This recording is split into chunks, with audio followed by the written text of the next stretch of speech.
Well, hello there, ladies and gentlemen. Great to see you again, and welcome back to Advance Your Wealth with Homer Smith. Ryan Ruff here, your moderator, but as always, I've got Homer joining me. We're going to be diving into another wealth management conversation, as we typically do here on the show.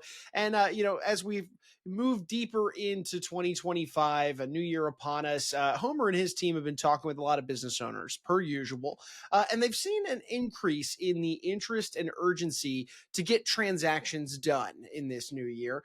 Now, this could be from a variety of different reasons. Maybe they were in this phase of life and phase of their business preparing for a sale, but then had to kind of recover after dealing with COVID. The downturn that came with it, getting their business back up to snuff to a level where it's attractive and they're ready to be selling again. And that coupled with also there are just more baby boomer businesses out there with owners simply hitting the age and that time of life where it's time to sell or look beyond the business itself. So in today's podcast, Homer and I thought it would be great to sit down and explore some of the very key and important considerations that business owners should be looking at as they prepare for this exit. Now, I know if you're a frequent listener or viewer of the show, you're thinking to yourself, well, we've kind of heard some similar conversations in the past, but Homer and I are going to be drilling deep into some of the most important, timely considerations that folks need to be thinking about in order to end up with that highly successful exit. And if you are one of those recurring viewers or listeners, you would know that there's a very small percentage of folks that ultimately do walk away with a highly successful or, an exit that they feel fulfilled. They feel like they got everything that they had hoped for out of it. So before we get into the nitty gritty of all that, let's go ahead and say hi to the man of the hour. Homer, good to see you today. How you doing? Hey, Ryan, good to be here as always. This is a really important topic for me. And really, this is what we're known for, more than anything else, is helping successful families and business owners navigate life's most important, meaningful, and complex transitions. And often, a business sale or transaction is one of those key transitions that they face in life. And as we've talked about in previous podcasts, and as you kind of alluded to, it's actually a pretty low number of business owners that actually make it to the end with a highly satisfactory outcome. Just as a high level, only about 1 in 5 business owners that start the process to sell their business end up completing a sale within 2 years. And then from there, those that complete the sale, only another 20 to 25% of them or less are highly satisfied with the outcome of the sale. So when you put those two numbers together, it's something like 4 or 5% of business owners that start the process to sell their business end up with a highly satisfying outcome at the end. And most of that, what I mean by that is they're not happy with the dollars. They're not happy with the net outcome that they got or the terms and conditions or some other component of the deal. And so definitely excited to walk through, what are some of those key issues that they're facing and what are some things they should be doing and thinking about within their business to make sure they're in that percentage of business owners that are happy with the outcome. No, that's great, Homer. I appreciate you teeing up the conversation today. I think that's a great spot for us to start in today. Why don't you start walking us through some of the primary reasons you're seeing business owners having such a hard time getting those desirable outcomes they're looking for when exiting the business?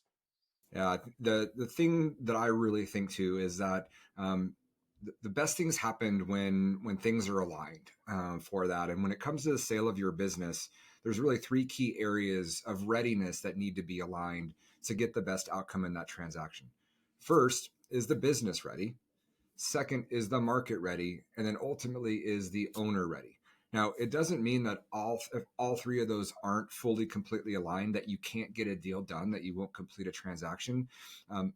But I'm very certain that if those 3 aren't aligned, you're not likely to get that highly satisfactory outcome. Maybe it's the value isn't as high as you would hope. The terms and conditions aren't going to be as much as you hoped. Or, from an owner readiness standpoint, even if you do get that number you're looking for, you personally weren't prepared for life after the exit, and you're going to be not as happy with, where you're at in life. And so, again, all those 3 things are the key considerations we're going to focus on today. All right, well, let's start double clicking into that first one. This idea of is the business ready, Homer? What should a business owner be doing, maybe even right now, to determine the answer to that question? Is the business ready? Yeah, when we talk to business owners, who aren't highly satisfied with the outcome of their business transaction. Often we're meeting with them after the fact, is that they didn't do a good job on pre-sale corporate planning. So they didn't have the business ready as well as it could for the sale. And that could come in a number of different areas.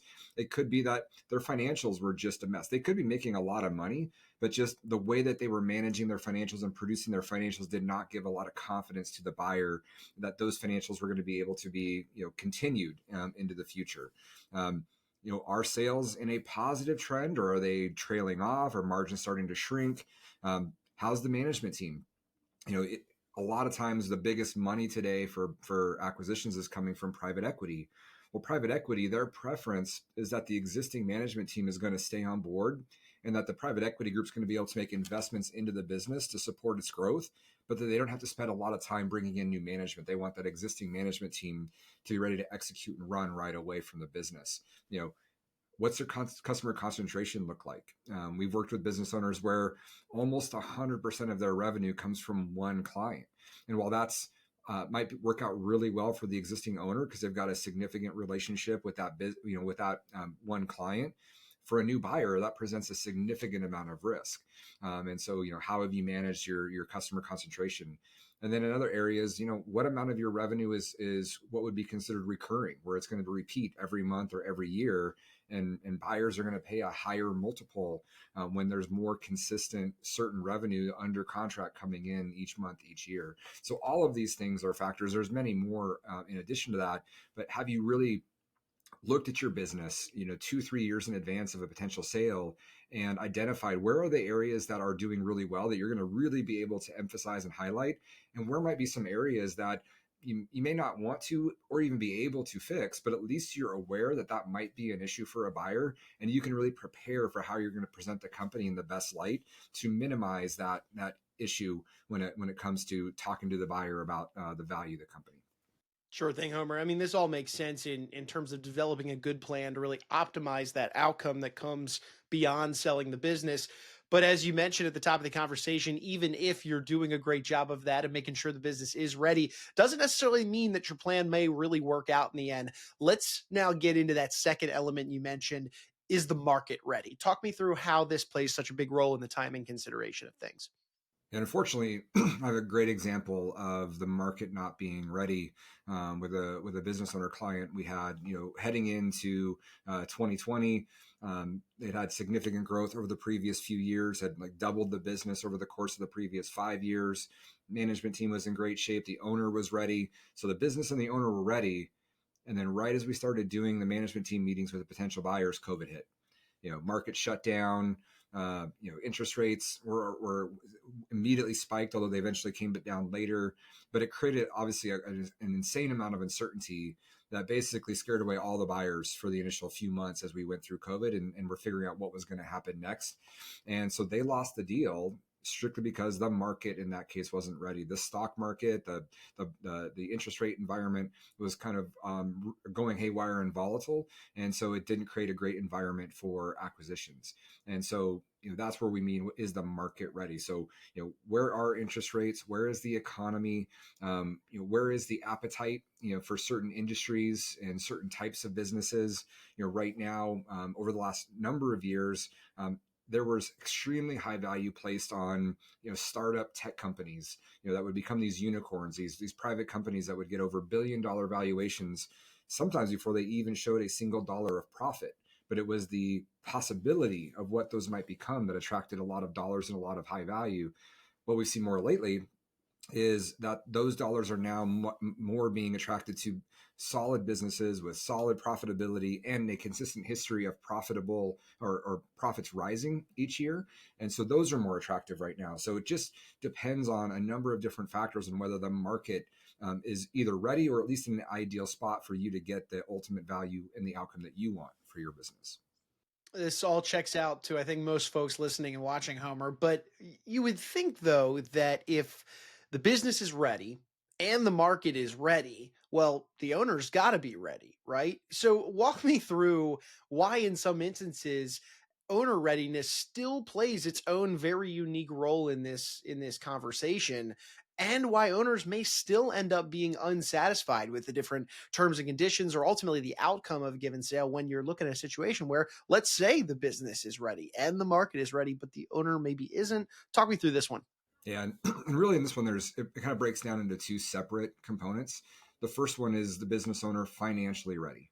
And so just like the business needs to be ready in terms of looking at its financials and having those all in order, did the business owner actually do some work with their financial team or their professionals around them to know, like, what is the range of value that this thing is likely going to be worth, and is that a value that's going to replace my lifestyle, once this business is sold? And what kind of tax planning and estate planning have we done prior to the sale to make sure more of those dollars end up in their pocket or their family's pocket? Because what oftentimes happen is they might see the big number that's on the term sheet that they're going to get for the sale of the business, but they didn't understand the tax implications that create a much smaller number at the end of the day. And so did they do the right planning to mitigate those taxes? So that's the financial readiness side.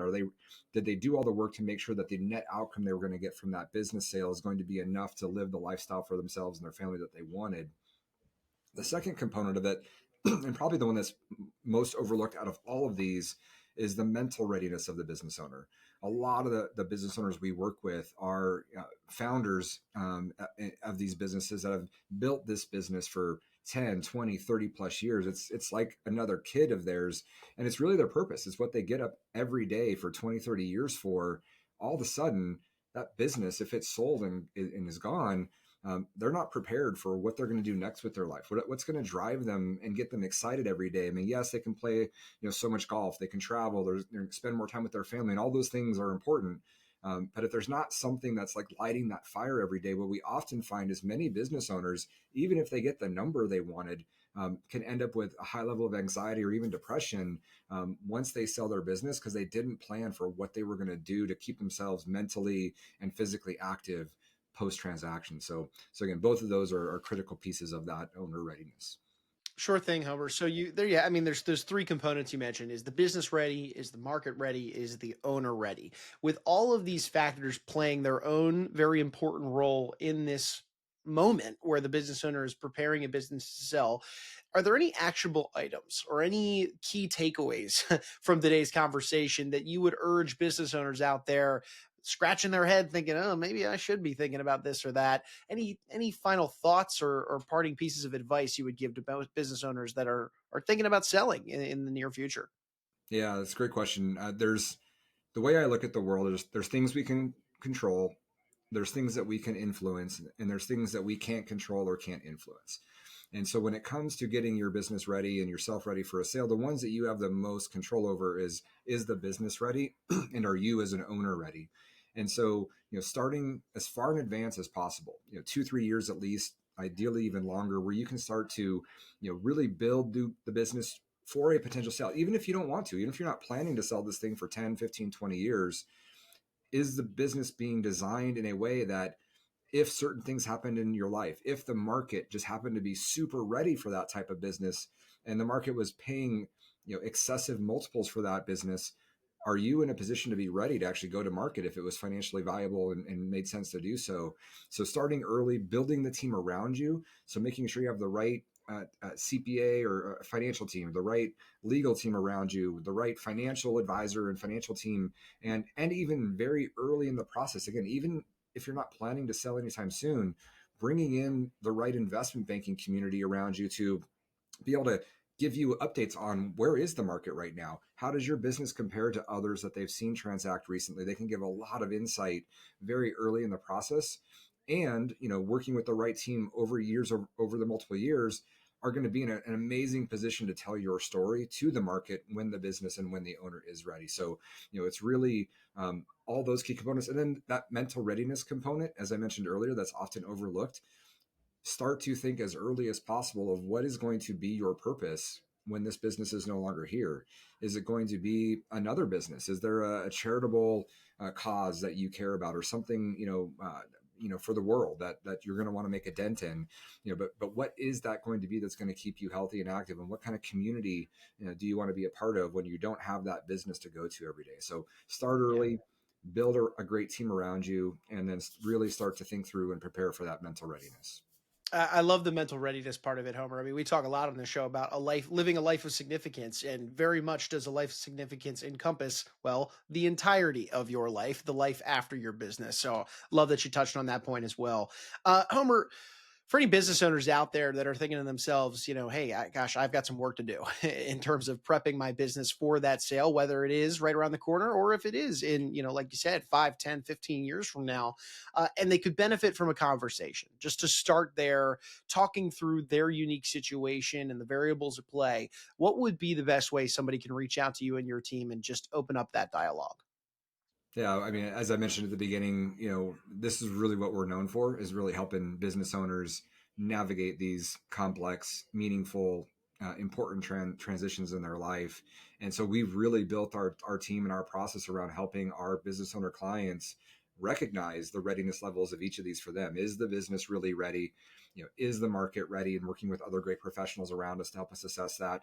And then is the owner ready, both financially and mentally for that? So we'd love, if you're thinking about a sale in the future, we'd love to have a conversation with you, have you reach out, and basically walk you through our assessment and review of your business. And we'll give you a lot of great insights as to where you sit with each of these. We have tools, we've got assessments, a lot of things that we can help walk you through to give you a sense of where you're at. And would love to be a part of a process that can help make sure you're in that 4 or 5% that ends up with a highly satisfactory outcome when you ultimately do go to market, bring your business and try to sell it.